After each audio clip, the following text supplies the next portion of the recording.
What's up and welcome to Zero to X. My name is Daniel and today with me, as always, Bro, it's been a while. It has been a while. Hey guys, it's Amara. It has been a while. Nigeria has been happening. How are you people dealing? We've been fighting the economy, and the economy has been The economy has been fighting us, back bro. and fighting hard, bro. It has been Lord. Yeah. It has been a crazy couple of weeks, guys. Full disclosure, we have been literally unable to shoot for about how many weeks now? Three. 3. Yeah. And like there was a period where we couldn't even shoot for like close to a month because of you can't find fuel. The generator in the studio, because you're using it every time because there's no power. Like it's different kinds of challenges, and we hope somehow you are hanging in there. Like 100%, bro. These challenges that we Especially with face. the fuel price, bro. It's scarcity, bro. Oh my God. For our international audience, we are going through it. Send help. Send help. So like power isn't so great in Nigeria in certain areas, in a lot of areas really. So we have to supplement with using generators to get alternate power, and the fuel that we use to power said generators, Lord. Cost an arm and a leg and your soul. Bro. Literally, bro. And it's now hard to get. It's not just expensive, it's also now hard to get. So, but I think it's been easy enough. I don't even want to bother my head about the cause and effect of these things, especially the reason why these things have been happening. I mean, the scarcity. Yeah, but like that's a really ugly conversation. Like it's not for today. Yeah, it's not for today. But we hope that you are still trying to make 2024 your year. Like it doesn't matter. Like 100%, bro. Excuses at the end of the day, it will be sad tales. But at the end of the day, the time will pass. Yes. And what would you have said you did with the time? So regardless of whatever it is you're facing, whatever challenge you're facing, no matter how crazy, like we say in 0 to X, our excuses are valid. But our dreams are on the line. Our dreams are on the line. I watched the movie, bro. And I watched a movie. No. A full movie. No, that's the thing. I've watched it 3 times now. I'm watching it in bits because I can't make time.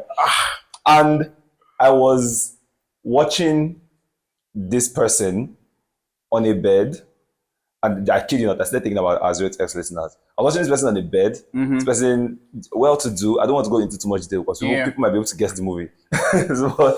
But the person was on the bed, like the person owns a business, but like the person lives alone. So it's pretty much I wake up, I do what I need to do at the business, and I come back home, go back to bed, like use my phone, do stuff, and then on repeat. And it's just on repeat. So there's no variation in the routine. Yes, and there's no aspirational play going on there. And I was just like, this is actually a good number of people. A good number of people, man. It's actually a good number of people. You might have a thriving business or a struggling business, or you might have a thriving career or a struggling career, whatever the case is. But like, just being in that state where, if you're not careful, situation will just dictate how you go about going through every day. So it's important that you keep making 2024 your best year yet.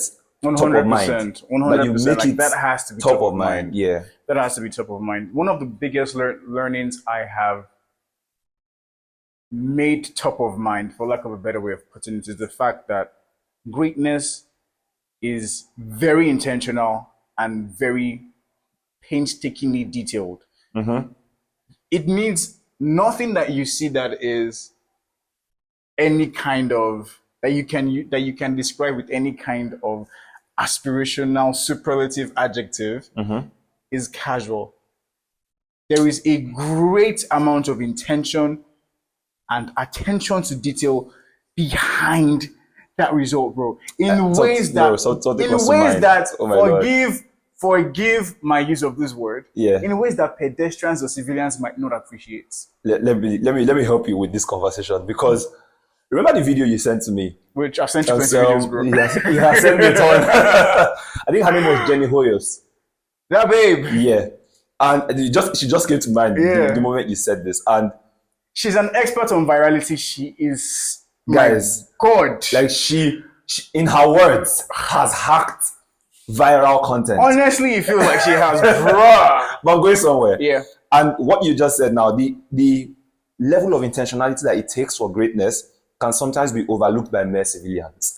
By pedestrians, By bro. pedestrians. Like by casuals, Bro. by the uninitiated. Because I remember watching the video he sent me, and she was saying Yeah. that I think she said she had done about 10,000, Yeah. no, 8,000, 1,000 hours of video. Like, yeah, bro. 8,000 tests So, to try to make sense of some ridiculous how to create a piece of content. Yeah. And she specializes in shorts. Yeah. So how to make a piece of short form content that would most certainly go viral. Bro, 8,000. 1,000. Like, It is, and for you, pedestrian or civilian, if you are coming up to her level, it will be in your mind. What suddenly will be going on in your mind will be, hold up, I barely do 1 or 2 or 3 videos. bro. And if in fact, if this hook just feels like this hook is okay, like, it I'll kind use of it. works, man. Like, bro. Bro, Jenny is like variations, split tests. I feel I'm like bruh, we low-key don't realize how much the volume of work and the it intentionality really that goes takes in. to get the kind of greatness we want to get. And fortunately or unfortunately, you have opted for a life of greatness because you were stupid enough to listen to Daniel and Amara, and now you are in this situation with us. So, like, we have to get there for sure, but it is a lot of work. So, this is a tiny plea to get accustomed to the fact that if you want to build this greatness, it reminds me of our episode last year where we talked about plotting and scheming, making big moves, things like for the big picture. I wish I remember what number of episode that I wish we could remember. It needs to be incredibly detailed, which makes me. This might probably be the most referred to episode this season so far, episode 2, Amara's planning versus doing. I think we ended up doing it in episode 5. I can't remember which. One of them is planning versus doing. 2 or 5 or 4. Amara's advice on how detailed your planning should be makes more sense, adds more color, because see guys, the level of success you want to achieve is not casual. It's not. You will not achieve it by being casual. So take this as an impassioned plea because we care about you. We want to see your wins. We want to see your successes. So please, greatness is intentional. Greatness takes a lot of attention to detail. You need to sweat the small stuff. 100%. You need to sweat the small stuff. Guys, we're going to be doing challenges soon because like we're trying to make our community better, like more. We want you guys to be able to talk to us and we talk to you like almost in real time. And shout out to the guys that have been following us. Sometimes we just wonder, I look at our follower count, like we are not 4 figures yet because we're literally 0 to X in your fronts, but like it's a different number every day and it's going up. I remember when like, somebody sent us a DM and the person was like, I love you guys so so much. I was like, the DMs that you guys send us, like, and the YouTube comments, we see them. Bro, send me, man. I'm like, bro, how? So, guys, we are intentionally trying to do, like we said, greatness is intentional. So we're intentionally trying to do more things for our community, for all of us to hang out, grow together, and have big wins in this 2024. This 2024, we will turn up on account of the big wins 100% that we're gonna have. 100%. So stay tuned for those announcements. Amara has a very interesting conversation he would like us to explore. I will throw the question to Daniel to hear his thoughts. LMAO. And then I'll probably share mine as well. So guys, I was thinking over the course of the week, and I don't know what led my thoughts along this line, but it dawned on me that for a lot of us, the idea of taking risk is an interesting conversation for a lot of people. A lot of people are by the best person to have the conversation. Because I dare say Daniel is very, what's the opposite of risk averse? I take risk. I do. Yes, Daniel loves risk. Daniel loves risk. Yeah. So it became for me a thought in my head as to whether or not we have a solid grasp on how to take calculated risk and whether we understand when something is truly risky versus when our perception is just off. Do you get what I mean? So I think the question would be, when would you say that an endeavor or something you want to embark on feels risky to you?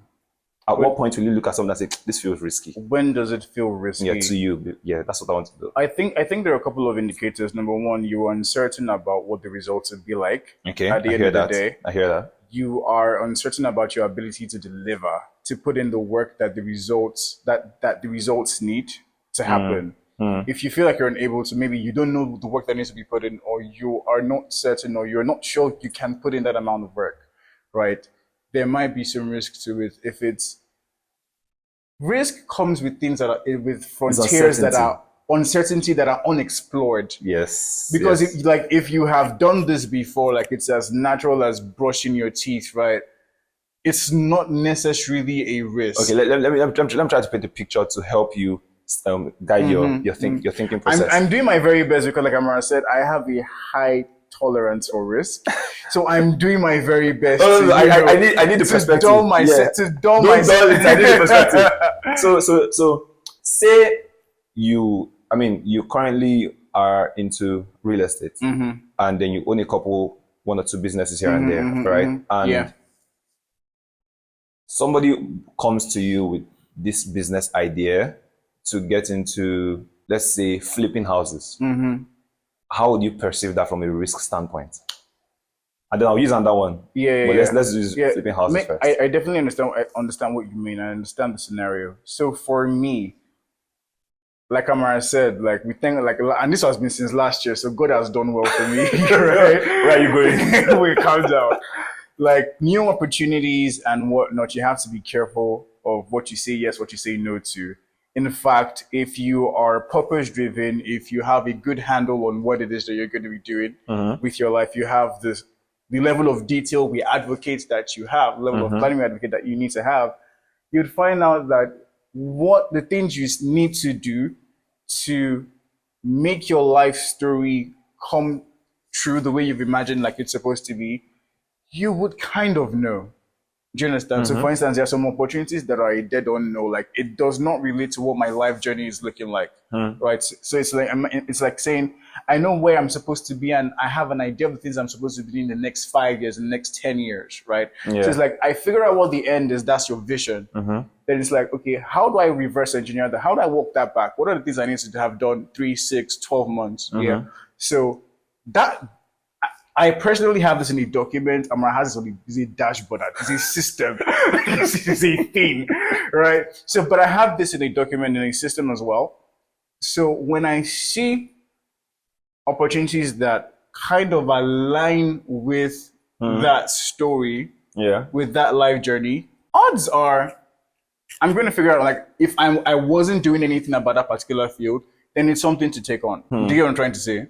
Like, it's something to take on. If you weren't doing anything, if I wasn't doing anything in that field just yet, or about that thing just yet, but I'm going to explain. Okay. Before I take it on, it's a case of, okay, because of my unique perspective, like I have my energies, and we were literally talking about this afternoon. I was like, bro, I'm in a place where if I read anything extra is a problem. But mine is different from Amara's. Amara stopped reading because he wanted to execute on things he had learned before. I'm reading so many things, so much material. I'm consuming so much material in a specific area because I'm hyper focusing on that area at the moment. Okay. So if I take on more stuff that is from another, like, it might be too much, man. I'm reading 5 books at once, 5 to 10 books at once, and I'm finishing them at alarm rates because that's just what I'm trying to look for. It is more for the immersing myself in that mind space because this is something I have typically struggled with. Like, you're aware of this. So like that's the reason for that. So like it's not as if don't go and your way like that. No. You can go back to our episode on learning how to learn if you want to figure out like a very simple plan for self-development. But yeah, going back to what I was trying to say, if this new field, I look at what it's going to cost, the amount of focus, the amount of energy, how familiar am I with this thing? Do I have someone that knows this road? Okay. That's a solid point. Bro, That's a solid point. Have someone that you find out that you waste a lot of time when you don't have a map, you don't have a direction. True. And it's typically best if there is someone that has walked this road with you. The closer you can be to that person, right, the better. That's why you see high performers always have mentors. they either have mentors or a community. It's one of the two.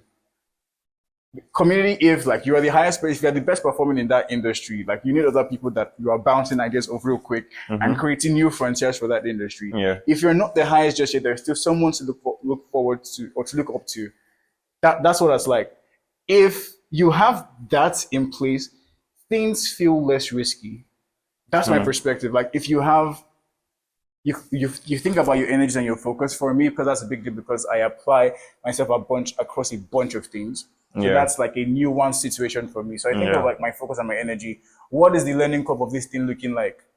In terms of like what can come out of it, because of how committed I am to seeing my life story happen, because of how obsessed I hope I am becoming, I do not necessarily experience the hesitance other people might. I'm aware that there is some hesitation people might feel either from uncertainty, from things being unfamiliar, right? But you can solve these things and increase your odds when there is direction, when there is a system of either mentors or a community of peers that you can figure out that journey together. So far there is a map, it's kind of easier to follow. It's like traveling to a country for the first time ever. Like if there is a guide, you feel kind of at ease. Like if someone picks you up from the airport, like you kind of feel at ease. But if you're just getting there and you want to figure out, bro, it feels like you feel exactly. You feel exactly. I hear you. And I think your points make sense, especially because I think the sum and substance of your point is some sort of navigation system. 100%. To help you to increase, to put the odds of success to increase your odds of success in your favor. Okay, got it. Because the uncertainty is still there. Because will it happen as quickly? Will it happen the way it has happened for them and stuff like that? Like there is still that. Like everything is nuanced. But if you can, in the first place, solve the direction or the navigation problem, you have significantly increased your odds. Because here's what comes to mind. Again, I'll stick with the real estate example because it's easy. So say you are in real estate now, and somebody tells you, oh, let's go start a factory. A factory that maybe is like sells some physical products. So and maybe fast-moving consumer goods, something. So something like just like that might seem slightly out of pocket, but but like it's a very solid way to put your money to good use. High reward. That's what this person is essentially saying. I don't know, man. Exactly, because you're like, this makes sense, but I don't know, man. Like personally, because you know, I bring this up because you will find that as we continue to walk down our career paths, we continue to have more disposable income. 100%. So that would mean that people will start thinking. It's for us, it's all of us, for sure. That means both us and our listeners will start thinking about what to put that money in. That we understand to not be risky. Because there's two kinds of people. There's the person who can put this thing in a vehicle and say, oh yeah, this vehicle is not risky because I understand how this vehicle works. And there's another person that's just like, maybe the person has been burned by a lot of terrible decisions that they may have perceived to have not been risky at the time in the past, but ended up being burned through the process. And so now they're just sitting on a lot of cash. They're just like, bruh, that's just, so that's why I like that you said the navigation thing. But in this case now, it's kind of like the reward is enticing. So let's say the person says, yeah, this thing can easily get you your current income on a weekly level. I see what I see what you mean. And there are even more live relatable examples coming to my head, right? It's a thing of, for me, like I said, the first test that thing has to pass is, does this contribute to my life story fundamentally in any way? That's always the first, because I am so conscious of my focus and my energy.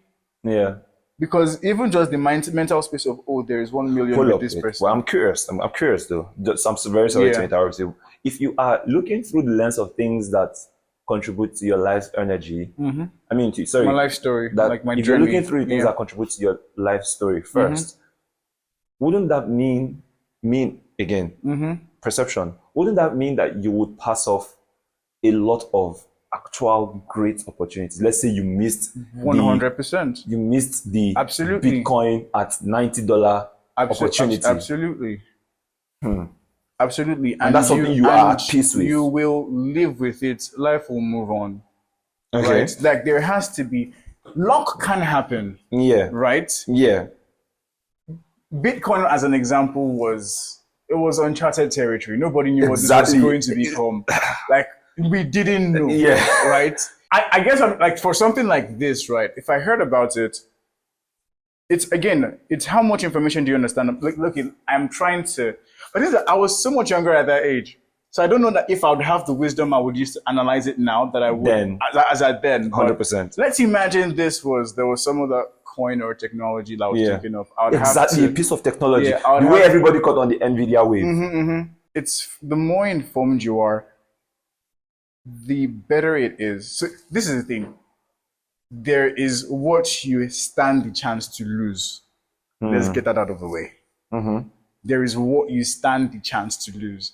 It is time, effort, a relationship, money, resources, whatever it is. There is that thing that you stand to lose. I would learn as much as I could about that thing, that opportunity. That's the problem. This thing.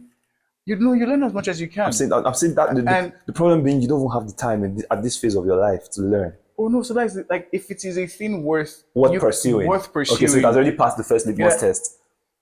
Contributing to my life story. So now, because the Bitcoin thing is out of pocket, because I will be honest to say, if I had thought about Bitcoin then, right, because there are things you can plan, there are things you encounter. Yeah. It's two different things. Because 100%. Like you plan, okay, I know that this is possible. Yeah. So at this particular stage, I should have gotten them. Yeah. But there are things that you encounter. You're just going through normal life and somebody's like, bro, check this out. This sounds interesting. Yeah.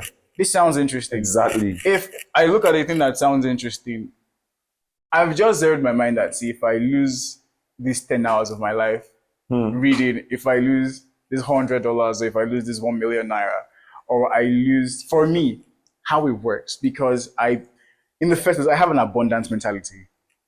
Yeah, I have an abundance mentality. That's how that's your appeal of your. I have an abundance mentality. So like you said, I have a relatively high risk tolerance.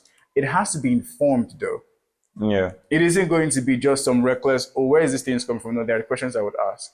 Yeah. So for instance, another thing like for this particular, if it doesn't make sense to me easily. How does it make money?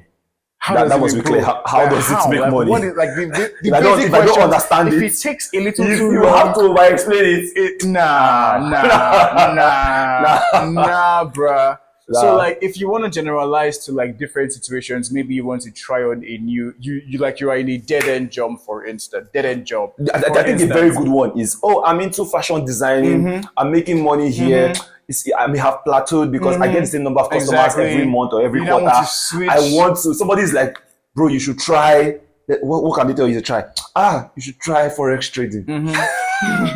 I went too far. No, that's so out of order. Or let's say like let's even stick to like the arts thing. Let's say like you were good at art, right? Yeah. Like if you do a sketch, if you like, we would be like, you're pretty good. You are better than 95% of the people on earth at this. Yeah. As I almost, excuse my French, at this thing. Yeah. Right? But you had to do the basic things to pay bills. You had to get a regular ass job to pay the bills. Yeah. Because Nigeria is real. Yeah. The economy is real. Yeah. Our president is real. Yeah. Do you understand? Yeah. So like you just have to do the things you need to do to keep body and soul together, to keep your landlord not coming to knock on your door for your rent, to take care of your folks at home. Yeah. And it's like, this thing is tugging at my heart. This thing is like, there are different nuances for like uncertainty and risk. Nuances, So like this thing is tugging at my heart, but like this is really what I want to do that keeps me fulfilled. That would keep me fulfilled. And it's like, do you switch? How do you figure that out? Yeah. What I would do in that scenario is bro, like be prepared for yourself to lose something. Like something has the potential of permanently being lost, and you have to have readied yourself. Yeah. I'm holding myself back because, like I said, I realize that I have a very high tolerance I hear you. for risk. I hear you. But at the same time, I also understand the importance of setting constraints on obligations that you must meet. Yeah. Do you understand? So I you know this. I know what you're saying. So it's like it has to be gradual, man. It's not going to be an instantaneous thing. I think the first point that comes to mind is people usually do this thing where they think they need time to make an informed decision. Yeah. But if you check it actually, so here's what I mean. Usually, let's say for example, you're thinking about leaving your country to start life in a fresh country. Yeah, and then you're like, but you're too busy. You're like, there's a lot of things you're doing. And then you're like, by the next 3 months, I'll figure this out. Yeah, you get. And then we get to 3 months and you can't really say that you've collected enough data. Do you get me? That's because you haven't really sat down to realize that it's not time that you need. It's information that you need. 100%. Like we've been saying that since the beginning of this exactly. episode. So like you need to that's the navigation thing. Yeah. So you need to sit down with yourself, make out if you block off 8 hours of deep work, bro, and say, nah, for this on this matter, I would pull out as much information as I can from the internet, or 30 minutes to an hour every week, and just every day for like a week that or within two. those 30 minutes, What I you will need drop whatever it is I'm doing. Information. Yes, and find the 100%, information. I agree. And then put all these pieces together. I That's agree. the first thing. I agree. So the first thing is establishing that it's information that you need 100% to make decisions to move forward. Then I think the other thing I'll say, just to buttress what you said, because I like the points that you made. Another way to look at it is you are in a certain industry. Yeah. Chances are, if you are in, let's say if you're a customer representative, you understand the dynamics of that line of work. Yeah, really that well. industry, yeah. If an opportunity comes up along that line, it is not foreign territory to you. Yeah, it's not foreign territory. It's kind of like what you said. It's not foreign territory at all. Yeah. So same thing with the real estate thing. You may specialize in land dealings, but at least you can easily find one person here or another person there that can quickly, very close proximity to you, that can quickly help you to check that opportunity and 100%. see whether this is actually worth pursuing. Totally agree. But when you are in a completely different industry and an opportunity arises in a totally different industry that you have no clue about, that is when you are taking on real risk. Because you know Jack, you don't know nothing. You don't know nothing. Jack. You don't know nothing. And the problem usually is you don't realize that when it is in your industry, it is not really risk. Yeah. For sure, there might be stuff that you might still need to educate yourself about before you make that decision. But when it is in that industry, you are able to quickly ascertain, yeah, this thing is worth pursuing, and it might not even be a part of your quote unquote now life's plan, yeah, but it just makes sense that I understand how. Do you get me? It's kind of like, let me use a very good example. Say you spend a lot of time around technologies, so you understand not just code but like cloud computing, you on AI, you have a good sense of the tech, what's going on, the tech ecosystem, like the trends that are involved. Exactly. If an opportunity arises in that industry, and maybe it's not public information yet, something novel, you just know this has the indicators of something exactly. You may not have all the information, but so the point I'm trying to make in essence is, when you are within an industry and an opportunity presents itself, you might, if you are risk averse, hold yourself back normally, but check it. If you are in real estate and an opportunity presents itself to take a big deal on, let's say, a massive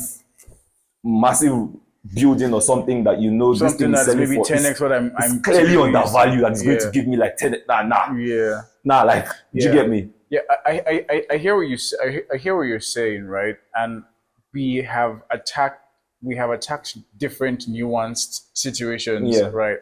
But what I think cuts across most, if not all, of the scenarios is the more informed you are about that thing, the less risky it is. The less risk it feels like. Yes. There would always be the uncertainty of whether it will work or not work to deal with, but you can deal with the lack of information by literally getting more information. I think another point I would like to pass across is you always have to be clear on what you're willing to lose. Mhm. So I've said that like know that you must be it's very like because here's the thing, you must ask yourself, if I commit to this, bro, like, don't be if you use Elon as your benchmark, you're taking a huge risk. Stop, because stop. the man collected all the money from PayPal and he has split it 3 ways. If all those 3 things failed, he would have been a finished man.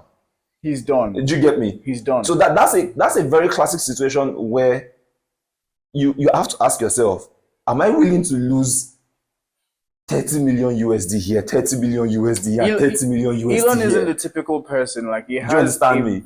he has a very, very strong obsessive sense of destiny. Yes. I hear you. He's one of those people he's one of the typical tech people that are so noble in their seemingly sounding altruistic intentions. Yeah. Elon just wants human beings to be able to live for as long as possible, sustainably. Yeah. If the Earth isn't able to take us, we can go to Mars. That's why he's doing everything he's doing with SpaceX. I'm sure the crazy thing is, the moment it's done with Mars, they say, we need to have a backup plan. Do you understand? Bro, there is a mission that is driving him. So he has a sense of compulsion. And if you read his, like, both biographies are excellent, although I do prefer the Ashley Vance biography, right, to the Isaac Walterson biography, but both biographies are excellent. There are nuances in his childhood that shaped him to be the kind of person he is. Yeah. Do you understand? So, like, it was both a thing of nurture and you can argue nature, right? Yeah. So, like, you don't need to be Elon. Do you get what I'm trying to say? You don't need to be. That's the point, man. So a few people might experience this so out of pocket prompts to just do something that doesn't make sense to anybody. There has to be an incredible level of conviction and obsession like behind you're seeing that. something everybody else is not seeing. The advice that we've given to you, like, it doesn't really apply to you if you're in this case. It is so out of pocket. How do you want to describe what even you haven't finished seeing? Yeah, I hear you. There is no information to be gathered about this thing. You are literally inventing that industry or that thing as a whole. In that case, you are a pioneer. You are a special kind of person. Your sense of obsession and destiny and conviction about that thing, you hope you need to have about that. You are a special breed of person. Everything we said the past 30, 40 minutes is not for you. Yeah. Like, if you have that conviction, absolutely go for it, man. There's people that are crazy enough to think that they can change the world. Are the ones who Steve Jobs. So please, absolutely go for it. Make us better as a species. The last quote I'll just make to this is, as you start to amass money, a lot of people may or may not know this, but your goal shifts from accumulation to preservation. That's why it's important that you understand how much you're willing to risk. Because if you don't play the preservation game in mind, you will bet the farm, and the farm will go. And there's only so many times you can restart in life. 100%. That's really the problem. There's only so many times you can restart in life. So I hope this helps to give a sense of how to look at opportunities. Yep. And how to be able to take calculated risk, guys. Yeah. Because the goal at the end of the day, like we talked about, is information. The more information you have, the more likely you can shift the odds of success 100%. To your favor. 100%. So, guys, and understand, there are so many ways to have approached this conversation. There are so many people. It is so nuanced. It is. A conversation to have. So that's why we try to touch on a couple of things. Like Amara correctly said, for most people, you would find that having more information, a roadmap, a community, or some mentorship would make navigating this new, unfamiliar terrain easier. Yeah. Right? Some people, you are the people that have been placed with the responsibility of pioneering and making our species and civilization better. You are the front. It's you. Please do it. Follow your conviction. Follow your obsession. Make us better as a civilization. Yeah. Thank you guys for listening to another conversation on the Zero to X podcast. We appreciate the likes. We appreciate the comments. 100%. We appreciate the subscriptions. We appreciate the shares. Please continue to do so. Like as we've said, there is more exciting stuff happening in the community in the next couple of weeks. Stay tuned for that, and we will see you in the next one. Cheers, guys. Cheers, guys.